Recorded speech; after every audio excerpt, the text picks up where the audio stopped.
Everybody knows that there is a huge syllabus to cover, too many topics to study, too many concepts to understand. A lot of practice is required. Whatever time we have left with, is it enough to prepare? Is it enough to crack the exam?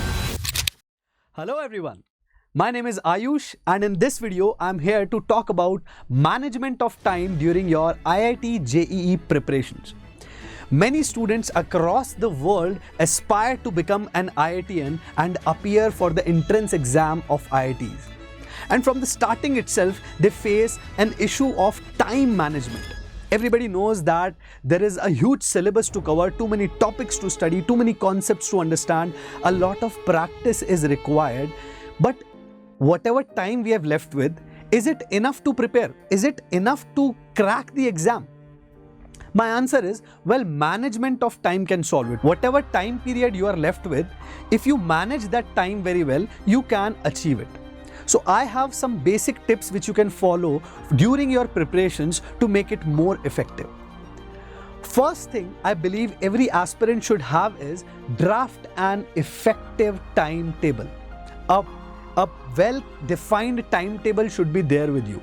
You must be thinking, sir, we have tried this, but we fail.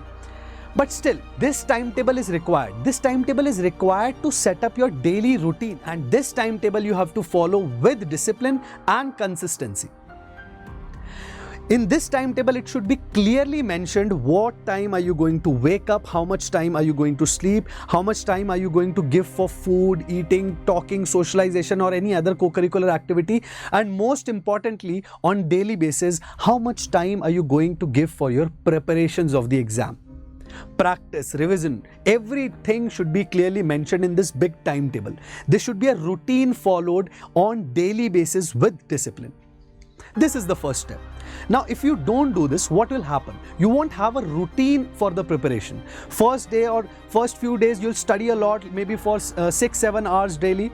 Then after some time, you'll start decreasing that time. Right? Eventually, you'll not be studying anything for like long hours, for long weeks. You'll not study anything. Then again, you'll come back motivated and start studying, and that'll cause you stress. So that is not going to work out. On daily routine basis, you have to follow a fixed time schedule. This is most important for the examination. Next thing, know your abilities. Why is it important to know your abilities over here? Because, for example, let's say you have some 6 months left for the exam, and you know that you are giving 2-3 hours or 4 hours on the daily basis, which is not enough for the examination. So you have to increase it. You have to know which subjects are you good at, which of the topics can you prepare better, and you have to work according to them. To get smarter at that, to master them, and the weaker topics you have to revise. So know your abilities first. How much can you give in for this examination? And you have to work according to your abilities. Now, most important thing which is going to help you over here is dividing your big timetable into daily task list. Task list is going to be the most beneficial thing for your preparations. What is task list? Task list means every morning when you wake up, first thing you should do is write down what you are going to do today. Because with most of the aspirants, when they'll sit on the study table, they'll start wondering, what should I start with? There is too much to study. There are too many things to revise. Too many backlogs are there. No. In the morning itself, it should be decided by looking at the bigger timetable that what I'll be doing for today. I'll be doing these many questions from this topic. I'll be doing this much of revision. I'll be studying for the next chapter. Whatever it is, you have to keep it written in the morning task list itself. While going to bed in the night, you should check in what all have you done. If you could not complete it, update it on the next day and keep updating it. But mention in the morning itself in the task list what you are going to do today. This is very important thing. Research is going to help you a lot in your preparations. Research from the previous year patterns or previous year patterns of the papers, which all type of questions have repeated, which topics are more frequent in the previous year question papers, and this research will save a lot of your time. If you can pick up the important topics and prepare or revise them first, it will save a lot of your time if you have less time left with you. Now, revision is the key throughout the preparation. You cannot say that I'm going to revise in the end or in the end time period. No, you cannot do that. By that time, you must have forgotten everything. So revision should be done on daily basis. Daily you have to revise some part of the previous chapters. This will help you not to create any backlogs. Otherwise, backlogs will create a burden over you and make you lose a lot of confidence over the examination. So keep revising also on the daily basis. Keep this in your task list and timetables. How to revise? Revise through the questions. That is more effective than revising through theory.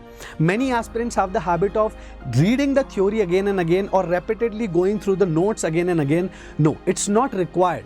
You can directly revise through the questions. Solve the question. Wherever you are getting stuck, that particular concept you have to study again. This will save a lot of your time. Otherwise, you'll keep repeating reading of notes again and again and it will waste time. So solve the questions first. Most of the questions or many of the questions you'll be able to solve on your own, and the ones which you are getting stuck at, that is because you are missing some concept required in that question. Go to that concept and revise that only. Last but not the least, maintain your physical and mental health throughout the preparation. Physical and mental health both are very, very important for a JEE aspirant. You can go for jogging, you can go for yoga to maintain your mental peace, you can do exercises, whatever it is required. You have to take care of your health.